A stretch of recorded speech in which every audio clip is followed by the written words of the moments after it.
어느 날의 아침이었습니다. 그날 이후로 시간은 멈춘 것 같았습니다. 보지 않으려 했던 것들이 그 안에 있었습니다. 아무도 없었지만 그 자리는 아직 떠나지 않은 것 같았어요. 그 편지는 아직 열리지 않았습니다. 시작하기에 앞서 구독과 좋아요는 저에게 큰 힘이 됩니다. 그 집 막내 아들은 태어날 때부터 뭔가 달랐어요. 아니, 정확히 말하면 태어난 게 아니라 어느 날 갑자기 나타났다고 해야 할까요? 마을 사람들은 그렇게 수군댔죠. 저 애가 정말 김진사 댁 핏줄이 맞을까? 글쎄 말이야. 얼굴도 영 딴판이고 들리는 소문에는 산골 어디선가 데려왔다던데 1952년 가을이었어요. 한국 전쟁이 끝나갈 무렵 경상도 어느 마을에 자리한 기와집. 김진사 댁은 그 동네에서 손꼽히는 양반집이었죠. 그날도 대문 앞에는 사람들이 모여 있었어요. 하지만 축하하러 온 게 아니었습니다. 그저 구경하러 온 거였죠. 안채에서는 아기 우는 소리가 들렸어요.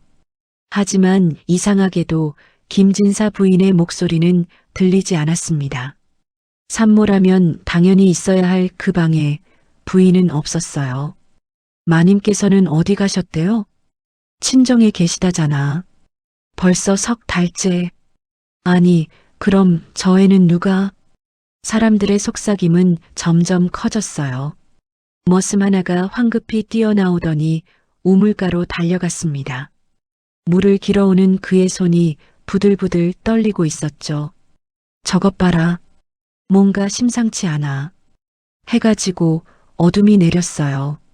그제야 대문이 열리며 한 여인이 아기를 안고 나왔습니다. 젖은 천에 쌓인 아기의 얼굴은 제대로 보이지도 않았어요. 이름은 뭐라고 지으실 건가요? 마을 이장이 조심스럽게 물었습니다. 김진사는 한참을 말이 없었어요. 그러다 마치 아무렇지도 않은 듯 담담하게 말했죠. 석이. 예, 석이요? 그냥 돌석자 하나만 쓰면 되네. 보통 양반집 자식이라면 학렬자에 맞춰 정성껏 이름을 짓기 마련이었어요. 그런데 한 글자, 그것도 돌멩이 석자라니. 그럼 성함은? 김석? 진사는 그 말만 남기고 안으로 들어가 버렸습니다. 마을 사람들은 고개를 갸웃했어요. 뭔가 이상했거든요. 그런데 뭐가 이상한지는 아무도 입 밖에 내지 못했습니다. 석이는 그렇게 자라기 시작했어요. 3살이 되던 해봄이었죠. 부인이 친정에서 돌아왔습니다. 사람들은 그제야 뭔가 풀릴 거라고 생각했어요. 하지만 부인은 석이를 보지 않았어요. 아침 밥상을 받을 때도, 마당에서 놀 때도, 석이가 안방 앞을 지나갈 때도 부인의 시선은 언제나 다른 곳을 향했습니다. 어미, 나 배고파요. 석이가 작은 손으로 치마폭을 잡았을 때였어요. 부인은 그 손을 뿌리치지 않았어요. 하지만 쳐다보지도 않았죠. 그저 하녀를 불렀습니다. 얘 데리고 가서 밥 줘. 목소리에는 감정이 없었어요. 마치 길가의 강아지를 대하듯 그렇게 담담했죠. 석이는 그게 당연한 줄 알았어요. 자기를 낳아준 사람이 저 사람이라는 것도 몰랐으니까요. 형들은 달랐어요. 큰형 김동수는 서당에 다녔고 작은형 김동훈이는 말을 배웠습니다. 하지만 석이에게는 아무것도 가르쳐주지 않았어요. 석아, 너는 마당이나 쓸어라. 글은 배반들이 배우는 거야. 배반. 그 말이 뭔지도 몰랐지만 석이는 비지를 했어요. 어느 날 석이가 형들 몰래 서당 뒤에 숨어서 글을 엿들은 적이 있었어요. 천자문 소리가 재미있었거든요. 하늘천, 땅지, 거물현, 누를황. 석이도 따라 중얼거렸죠. 그때였어요. 이놈이 어딜 기어들어와. 훈장이 석이를 발견하고는 회초리를 들었습니다. 석이는 도망쳤어요. 그런데 뒤에서 큰형의 목소리가 들렸죠. 훈장님 괜찮습니다. 저 애는 원래 그래요. 원래 그렇다니? 저 애는 저희 집 식구가 아니거든요. 서기는 그 말을 듣고도 무슨 뜻인지 몰랐어요. 하지만 가슴 한쪽이 이상하게 시렸습니다. 서기가 7살이 되던 해였어요.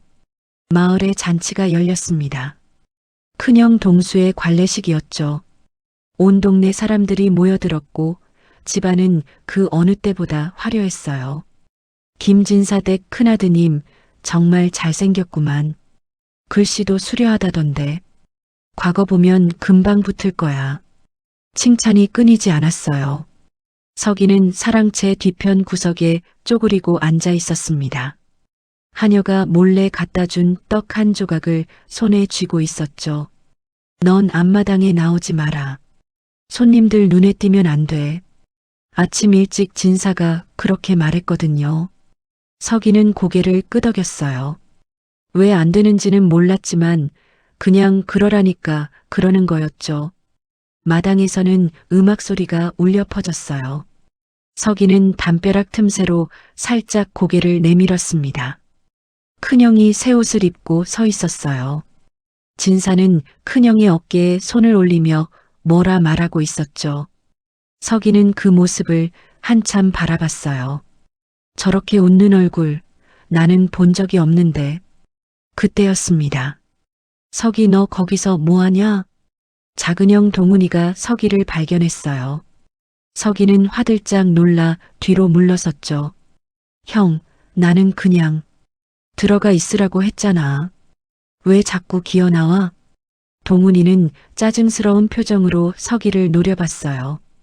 그러고는 뭔가 생각난 듯 비웃듯 말했죠. 너 아직도 모르냐? 너는 우리 형제가 아니야. 뭐? 주워온 애라고. 아버지가 어디선가 데려온 거야. 그러니까 우리랑은 다른 거지. 서기는 아무 말도 할 수 없었어요. 동훈이는 그 말을 남기고 마당으로 돌아갔습니다. 서기는 그 자리에 그대로 서 있었어요. 떡 조각이 손에서 떨어져 흙바닥에 굴렀지만 죽지 않았습니다. 주워온 애. 그 말이 머릿속에서 맴돌았어요. 저녁이 되어 손님들이 돌아가고 집안이 조용해졌습니다. 서기는 부엌으로 갔어요. 하녀 옥분이가 설거지를 하고 있었죠. 옥분아. 서기야. 왜? 나 정말 주워온 애야? 옥분이의 손이 멈췄어요.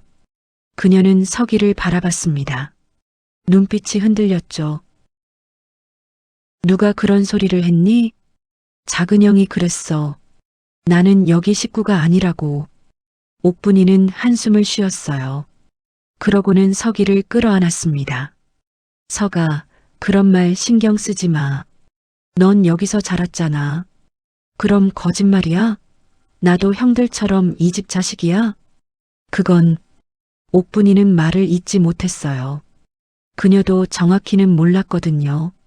그저 들리는 소문만 있을 뿐이었죠. 서기는 옥분이의 품에서 빠져나왔어요. 나 잘게. 서가. 서기는 뒷방으로 들어갔습니다. 낡은 이불을 덮고 누웠지만 잠은 오지 않았어요. 머릿속에서는 계속 같은 생각이 맴돌았죠. 나는 누구지?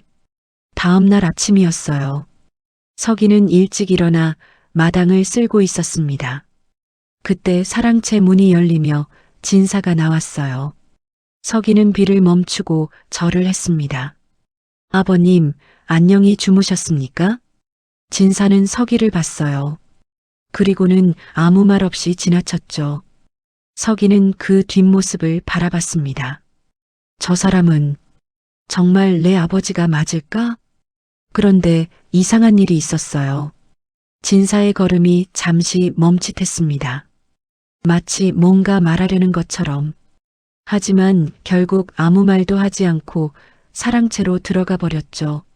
서기는 다시 비지를 시작했어요. 가을바람이 마당을 스쳤습니다.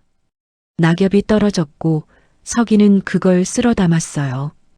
그렇게 하루가 지나가고 또 하루가 지나갔죠. 서기는 묻지 않았어요. 묻는다고 달라질 것도 없었으니까요. 서기가 12살이 되던 해 겨울이었어요. 그 해는 유난히 눈이 많이 내렸습니다. 마을 전체가 하얗게 뒤덮였고 사람들은 집안에 틀어박혀 지냈죠. 서기는 새벽부터 일어나 눈을 치웠어요. 대문 앞부터 사랑채까지, 안채 마당까지. 손이 곱아 감각이 없었지만 쉬지 않고 삽질을 했습니다. 서가 좀 쉬었다 해. 옥분이가 따뜻한 미숫가루 물을 내왔어요. 괜찮아. 거의 다 했어. 서기는 손을 호호 불며 미숫가루를 마셨습니다. 그때였어요. 안채 쪽에서 비명소리가 들렸습니다. 마님, 마님. 서기와 옥분이는 동시에 고개를 돌렸어요. 하녀 하나가 황급히 뛰어나오며 소리쳤죠. 마님께서 쓰러지셨어요. 집안이 발칵 뒤집혔어요. 의원이 급히 불려왔고 진사는 안방 앞을 서성거렸습니다. 형들도 긴장한 표정으로 복도에 서 있었죠. 서기는 멀찍이 떨어진 곳에서 그 모습을 지켜봤어요. 저 사람이 내 어머니일까? 부인은 서기를 한 번도 제대로 쳐다본 적이 없었어요. 말을 건넨 적도 손을 잡아준 적도 없었죠. 그런데도 서기는 가슴이 답답했습니다. 의원이 안방에서 나왔어요. 진사어른 마님께서 몸이 많이 약해지셨습니다. 당분간 푹 쉬셔야 할 것 같습니다. 알겠네. 진사의 목소리는 침울했어요. 그날 밤 서기는 부엌에서 죽을 끓였습니다. 옥분이가 가르쳐준 대로 쌀을 곱게 갈아 정성껏 끓였죠. 서가, 그거 누구 줄 건데? 마님한테요. 뭐? 옥분이는 깜짝 놀랐어요. 서가, 마님은 내가 갖다 드려도 안 받으실 거야. 그래도 한번 해보고 싶어요. 서기는 죽그릇을 조심스럽게 들고 안채로 향했습니다. 복도는 조용했어요. 서기는 안방 앞에 섰습니다. 문 너머로 희미한 촛불빛이 새어나왔죠. 서기는 숨을 고르고 작게 말했어요. 마님, 제가 죽을 끓여왔어요. 대답이 없었어요. 몸이 안 좋으시다고 해서 따뜻하게 드시라고요. 여전히 조용했습니다. 서기는 문 앞에 죽그릇을 놓고 돌아섰어요. 그런데 그때였습니다. 들어오너라. 부인의 목소리가 들렸어요. 서기는 깜짝 놀랐습니다. 부인이 서기에게 말을 건넨 건 처음이었거든요. 서기는 조심스럽게 문을 열고 들어갔어요. 부인은 이불을 덮고 누워 있었습니다. 얼굴은 창백했고 눈가에는 그늘이 져 있었죠. 여기 놔라. 서기는 죽그릇을 부인 옆상 위에 놓았어요. 부인은 서기를 봤습니다. 그 시선이 뭔가 이상했어요. 슬픈 것 같기도 하고 미안한 것 같기도 하고. 넌, 부인이 입을 열었어요. 넌 왜 여기 있느냐? 서기는 대답하지 못했어요. 무슨 뜻인지 몰랐거든요. 부인은 눈을 감았습니다. 나가거라. 서기는 절을 하고 밖으로 나왔어요. 복도를 걸어 나오는데 가슴이 이상하게 무거웠습니다. 부인의 그 눈빛이 자꾸만 떠올랐죠. 며칠 후 부인의 병이 조금 나아졌어요. 하지만 예전처럼 완전히 회복되지는 않았습니다. 서기는 그 후로도 가끔 죽을 끓여 안방 앞에 놓았어요. 부인은 더 이상 서기를 불러들이지 않았지만 그릇은 항상 비어 있었죠. 그해 겨울이 지나고 봄이 왔어요. 서기는 여전히 마당을 쓸고 눈을 치우고 심부름을 했습니다. 하지만 마음 한편에는 계속 같은 질문이 맴돌았어요. 나는 이 집 사람이 맞는 걸까? 그리고 그 질문에 대한 답은 아직 아무도 해주지 않았습니다. 서기가 16이 되던 해봄이었어요. 큰형 동수가 과거에 급제했다는 소식이 들려왔습니다. 온 마을이 들썩였죠. 김진사 댁에 문장가가 나왔구만. 아이고, 이제 저 집안 대가 확실히 섰네. 집안은 잔치집이 됐어요. 사흘 동안 음식을 나눠주고 온갖 손님들이 몰려들었습니다. 서기는 그 와중에도 뒷마당에서 장작을 패고 있었어요. 손님 맞을 준비로 집안이 바빴거든요. 서가, 물 좀 길어와라.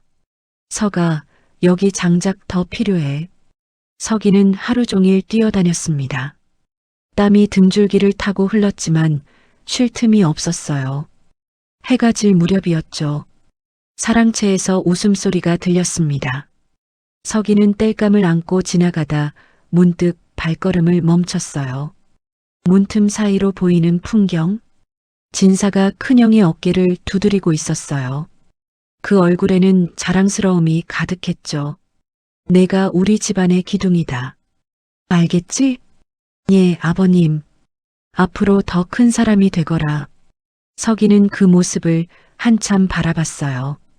그러다 뒤돌아섰습니다. 나한테는 한 번도 저런 말을 해준 적이 없는데. 서기는 장작을 부엌에 내려놓고 뒷문으로 나갔어요. 혼자 있고 싶었거든요. 뒷동산에 올라 나무 밑에 앉았습니다. 마을이 내려다 보였죠. 곳곳에서 불빛이 켜지고 사람들의 웃음소리가 바람에 실려왔어요. 서기 형, 뒤에서 목소리가 들렸습니다. 돌아보니 이웃집 총각 만드기가 서 있었어요. 만드기는 서기와 나이가 같았지만 훨씬 밝고 명랑한 성격이었죠. 여기서 뭐해? 그냥. 만드기는 서기 옆에 털썩 앉았어요. 너희 집 잔치 대단하더라. 나도 떡 얻어먹었어. 그래. 근데 서기 형은 왜 여기 있어? 형도 저 집 자식인데.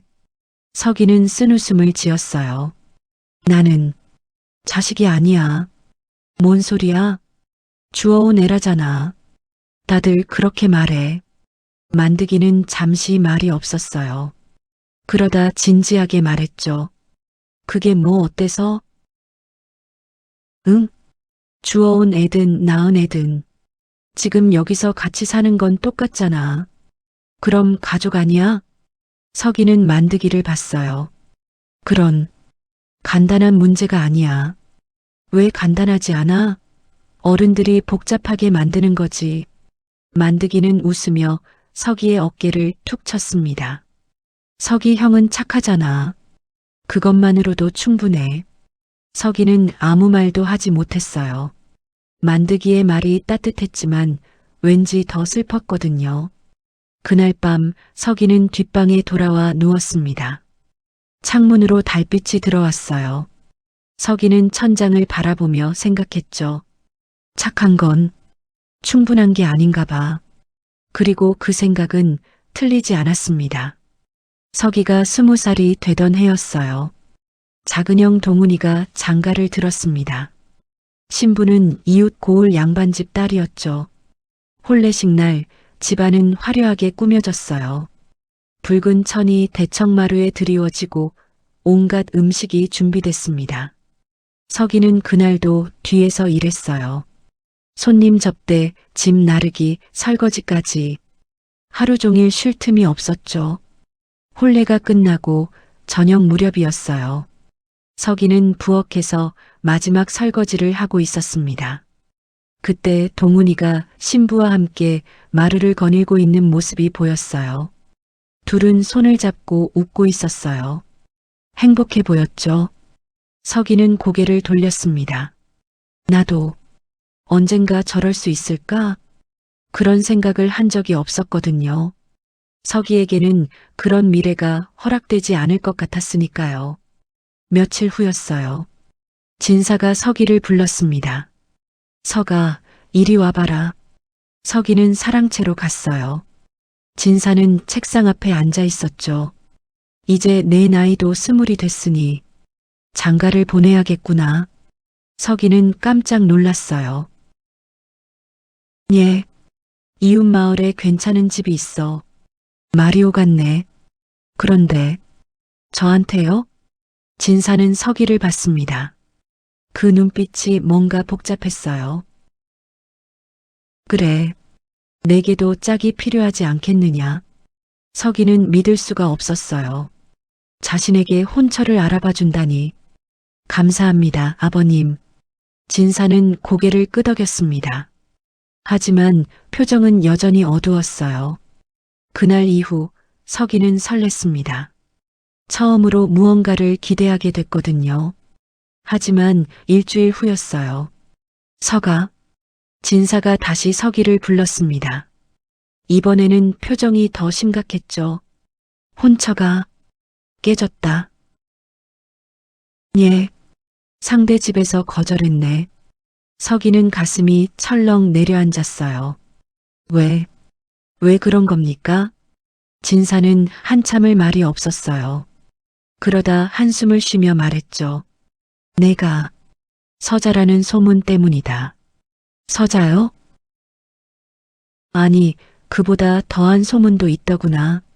주워온 애라느니 핏줄이 아니라느니.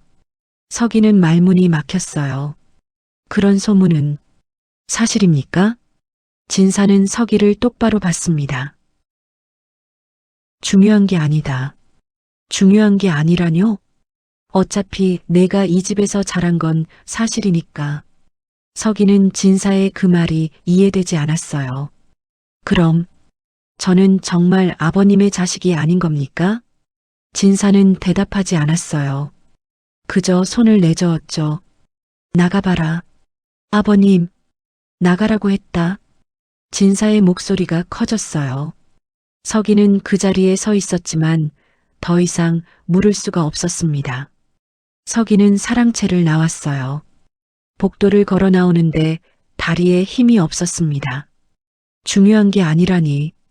서기에게는 너무나 중요한 문제였어요. 나는 누구인가? 왜 여기 있는가? 내 진짜 부모는 누구인가? 그 질문들에 대한 답을 아무도 주지 않았습니다. 서기는 뒷방으로 돌아왔어요. 이불 속에 들어가 눈을 감았죠. 그런데 잠이 오지 않았어요. 아니, 잠들고 싶지 않았습니다. 잠들면 꿈을 꿀 것 같았거든요. 자신이 버림받는 꿈을. 서기가 25이 되던 해 여름이었어요. 그 해는 유난히 더웠습니다. 논에 가뭄이 들어 농사가 걱정이었고 사람들은 하늘만 쳐다봤죠. 서기는 새벽부터 들에 나가 물기를 냈어요. 땀이 비 오듯 쏟아졌지만 쉬지 않고 일했습니다. 서기 형, 좀 쉬어. 만드기가 물동이를 들고 왔어요. 괜찮아. 괜찮긴. 쓰러지겠어. 만드기는 서기에게 물을 건넸습니다. 서기는 벌컥벌컥 물을 마셨어요. 그나저나 서기 형은 아직도 혼처 안 정해졌어? 응. 이상하네. 형은 일도 잘하고 성실한데. 서기는 쓴웃음을 지었어요. 소문 때문이야. 나 같은 놈이랑은 혼인 안 하려고 하지. 무슨 소문? 주워온 애라는 소문. 서자라는 소문. 만드기는 미간을 찌푸렸습니다. 그게 뭐가 중요해? 사람 됨됨이가 중요하지. 세상은 그렇게 안 돌아가. 서기는 다시 괭이를 들었어요. 만드기는 더 이상 말하지 않았습니다. 해가 중천에 떴을 때였어요. 집에서 하녀가 급히 뛰어왔습니다. 서기, 왜 그래? 진사 어른께서 쓰러지셨어. 서기는 괭이를 던지고 집으로 달려갔어요. 안채 앞에는 사람들이 모여 있었습니다. 의원이 급히 들어가고 형들은 긴장한 얼굴로 서 있었죠. 서기는 멀찍이 떨어진 곳에 섰어요. 가까이 다가갈 수가 없었거든요. 의원이 나왔습니다. 병이 깊습니다. 몸조리를 잘하셔야 할 것 같습니다. 큰형 동수가 물었어요. 회복하실 수 있습니까? 최선을 다해보겠습니다. 의원의 말투에서 불안함이 느껴졌어요. 서기는 가슴이 답답했습니다. 진사는 서기에게 냉정했지만 그래도 유일하게 말을 걸어주는 사람이었거든요.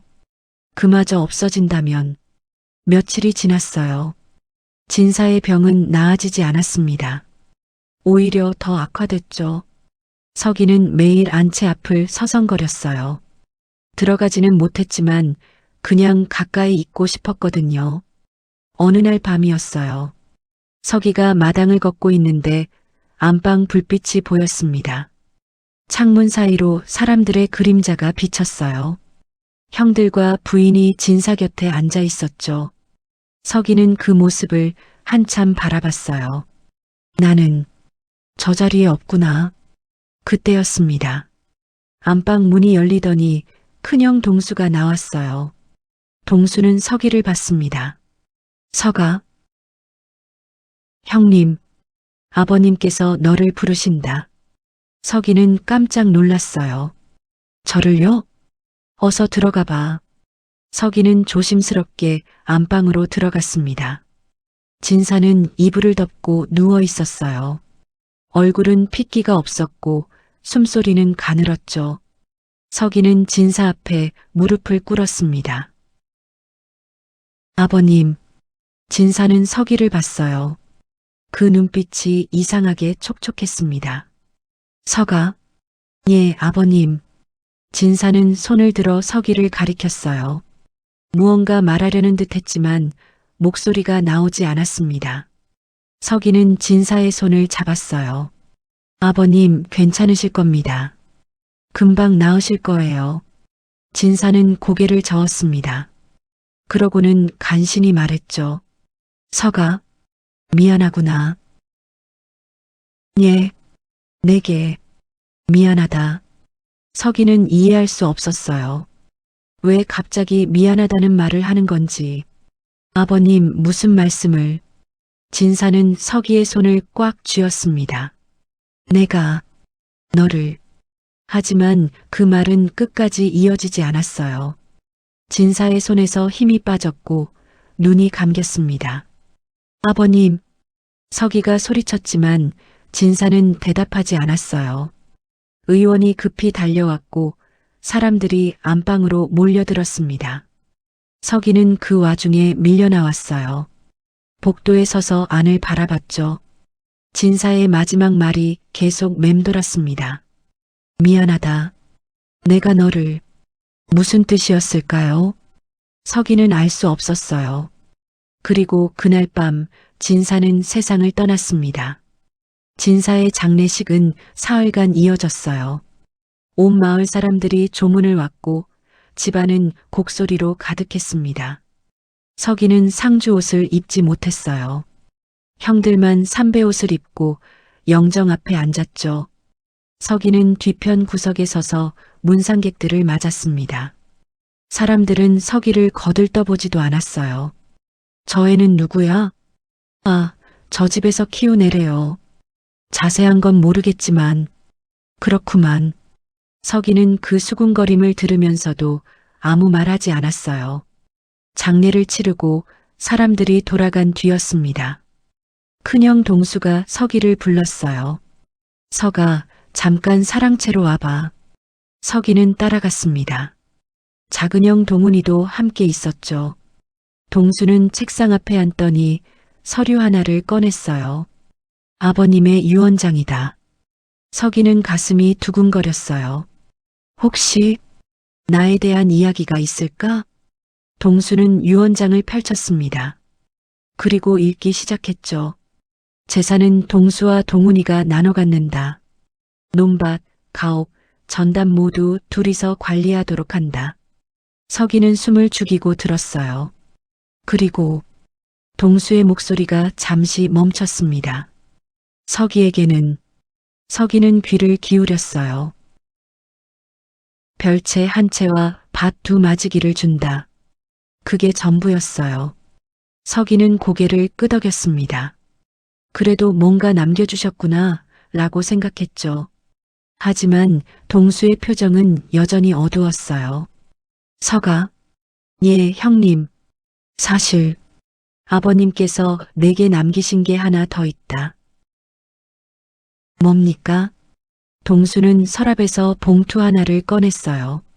낡고 누런 봉투였습니다. 이걸 내게 전하라고 하셨어. 서기는 봉투를 받았어요. 봉투 겉면에는 이렇게 써 있었죠. 서기에게. 서기는 봉투를 뜯었습니다. 안에는 편지 한 장이 들어 있었어요. 서기는 떨리는 손으로 편지를 펼쳤습니다. 서가, 이 편지를 읽고 있다면 아마 나는 이미 세상을 떠났겠구나. 내게 할 말이 많았지만 평생 하지 못했다. 이제라도 글로나마 전하고자 한다. 서가, 너는 내 아들이다. 친자식이다. 서기는 그 문장을 읽고 멈췄어요. 손이 떨렸습니다. 눈앞이 흐려졌죠. 친자식이다. 그 말이 믿기지 않았어요. 서기는 계속 읽었습니다. 내가 태어난 날 나는 너를 품에 안았다. 하지만 내 어미는 그렇게 할 수 없었다. 내 어미는 너를 낳고 얼마 지나지 않아 정신이 온전치 못했다. 산후병이었다. 의원들은 회복될 거라고 했지만 어미는 너를 볼 때마다 괴로워했다. 너를 보면 그날의 고통이 떠오른다고 했다. 그래서 나는 어쩔 수 없이 너를 멀리했다. 어미가 회복되길 바라며 너를 어미 곁에 두지 않았다. 서기는 눈물이 났어요. 그제야 이해됐습니다. 부인이 왜 자신을 피했는지, 왜 쳐다보지도 않았는지. 사람들은 내가 주워온 아이라고 소문냈다. 나는 그 소문을 막지 않았다. 어미를 보호하기 위해서였다. 하지만 그것이 너에게는 너무 큰 상처가 됐구나. 서가, 미안하다.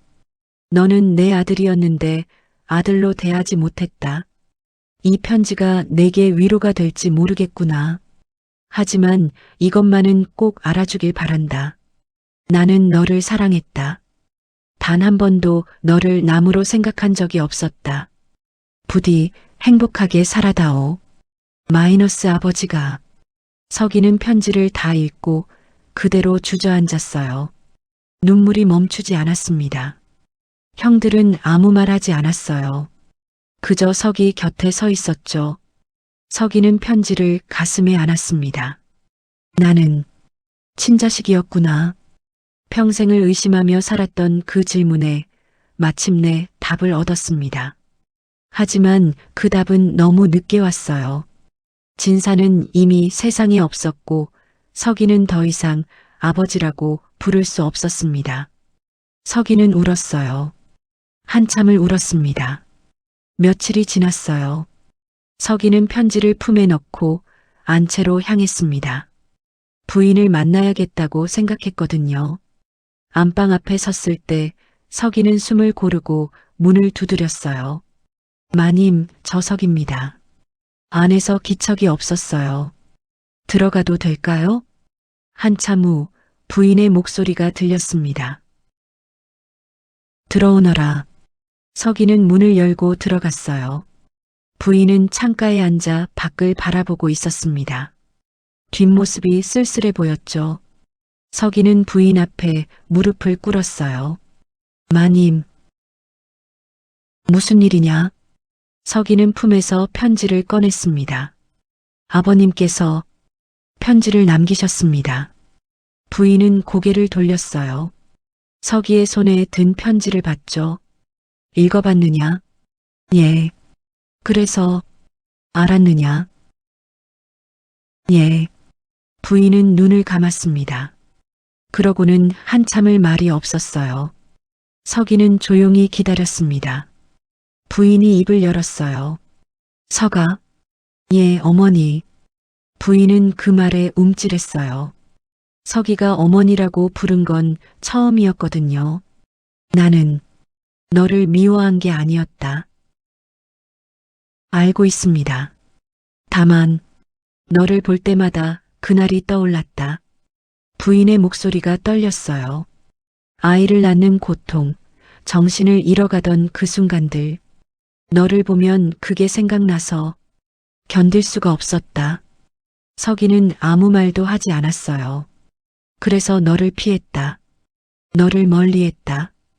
부인은 손으로 얼굴을 가렸습니다. 하지만 그게 옳은 일이 아니었구나. 어머니, 서기는 부인에게 다가갔어요. 괜찮습니다. 괜찮을 리가 없다. 나는 내게 어미 노릇을 하지 못했다. 그래도 이제라도 알게 됐으니까요. 서기는 부인의 손을 잡았습니다. 제가 어머니의 아들이라는 것, 그것만으로도 충분합니다.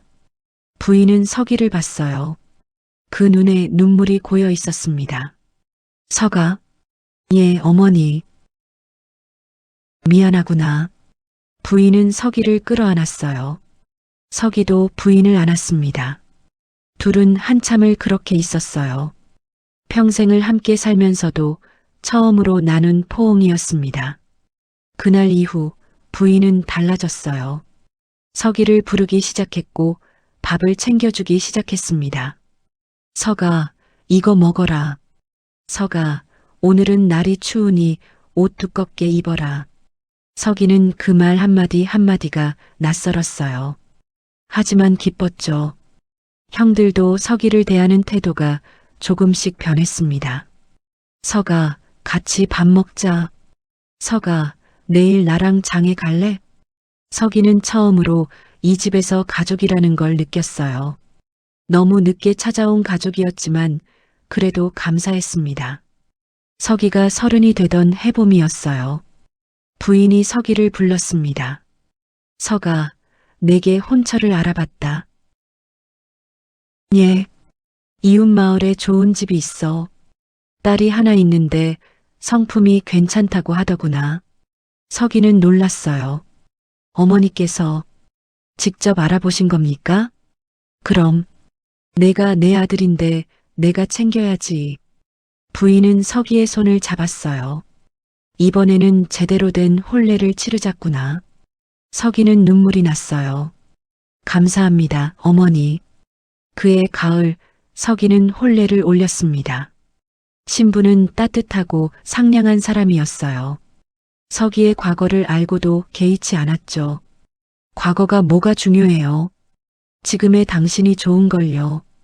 서기는 처음으로 사랑받는다는 걸 느꼈습니다. 세월이 흘렀어요. 서기는 아이 둘을 낳아 키웠습니다. 밭을 일구며 평범하게 살았죠. 부인은 나이가 들어 몸이 불편해졌지만 여전히 서기를 챙겼어요. 서가, 요즘 어떠냐? 잘 지내고 있습니다, 어머니. 아이들은 건강합니다. 다음에 데리고 오겠습니다. 그래, 어서 데려와라. 보고 싶구나. 서기는 매번 아이들을 데리고 안채를 찾아갔어요. 부인은 손주들을 보며 환하게 웃었습니다. 어느 날이었어요. 서기가 마당을 쓸고 있는데 만드기가 찾아왔습니다. 서기 형, 만드가 오랜만이네. 만드기는 이제 40이 넘어 머리에 흰머리가 섞였지만 여전히 밝은 성격이었어요. 형, 요즘 어때? 잘 지내지? 응, 덕분에. 좋아 보인다. 예전보다 훨씬. 서기는 웃었어요. 그렇지? 진짜 달라졌어. 예전에는 늘 우울해 보였는데. 서기는 하늘을 올려다봤습니다. 이제 내가 누군지 알게 됐으니까. 그게 그렇게 중요했어? 응, 나한테는 그랬어. 만드기는 서기의 어깨를 툭 쳤어요. 그래, 이제 행복하게 살아. 그럴게. 서기가 45이 되던 해 겨울이었어요. 부인이 병을 앓기 시작했습니다. 서기는 매일 안채를 찾아가 부인을 돌봤어요. 어머니, 제가 죽을 끓여왔어요. 고맙구나, 서가. 천천히 드세요. 부인은 서기가 떠먹여주는 죽을 조금씩 먹었어요. 서가, 예, 어머니. 나는 내게 미안한 게 많다. 그런 말씀 마세요. 아니다. 사실이잖아. 부인은 서기의 손을 잡았어요. 너를 평생 외롭게 했구나. 아닙니다. 어머니는 제게 가족이 뭔지 가르쳐 주셨어요. 늦었는데 늦어도 괜찮습니다. 알게 됐으니까요. 부인은 눈물을 흘렸어요. 서가, 고맙다. 무슨 말씀을요? 내가 내 아들이어서. 고맙다. 서기도 눈물이 났습니다. 저도 어머니의 아들이어서 감사합니다. 그해 봄 부인이 세상을 떠났어요. 서기는 상주 옷을 입고 영정 앞에 앉았습니다. 이번에는 당당히 상주로서요. 장례식 날 마을 사람들이 조문을 왔어요. 저분이 서기라는 분인가? 그렇대요. 진사댁 막내 아들. 참 효자시더라고요. 서기는 그 말을 들으며 고개를 숙였어요. 효자라. 평생을 의심받으며 살았던 자신이 이제는 효자로 불리고 있었습니다. 장례를 치르고 서기는 진사의 묘 앞에 섰어요. 아버지. 서기는 묘비 앞에 무릎을 꿇었습니다. 이제야 아버지라고 부를 수 있게 됐습니다. 바람이 불어왔어요. 평생을 의심하며 살았습니다. 제가 누구인지, 왜 여기 있는지. 서기는 눈물을 닦았어요. 하지만 이제 알았습니다. 저는 아버지의 아들이었고 어머니의 아들이었습니다. 그것만으로도 충분합니다. 서기는 절을 올렸어요. 한참을 그렇게 있다가 천천히 일어났습니다. 서기는 집으로 돌아왔어요. 마당에는 아이들이 뛰어놀고 있었고 아내가 웃으며 빨래를 널고 있었습니다. 아버지, 아이들이 달려왔어요. 서기는 아이들을 안아 올렸죠. 오늘 할아버지 산소 다녀왔어? 응. 할아버지 뭐라고 하셨어? 서기는 웃었어요. 잘 살라고 하셨어. 그럼 우리 잘 살아야겠네. 그래, 잘 살자. 서기는 아이들을 내려놓고 집 안으로 들어갔습니다. 벽에는 진사가 남긴 편지가 액자에 담겨 있었어요. 서기는 그 편지를 바라봤습니다. 너는 내 아들이다. 그 한 문장이 서기의 인생을 바꿨습니다. 서기는 창밖을 바라봤어요. 봄 햇살이 따스하게 내리고 있었습니다. 서기는 조용히 중얼거렸죠. 감사합니다, 아버지. 그리고 그날 서기는 처음으로 진짜 평안함을 느꼈어요. 자신이 누구인지 알았으니까요. 자신이 사랑받았다는 걸 알았으니까요.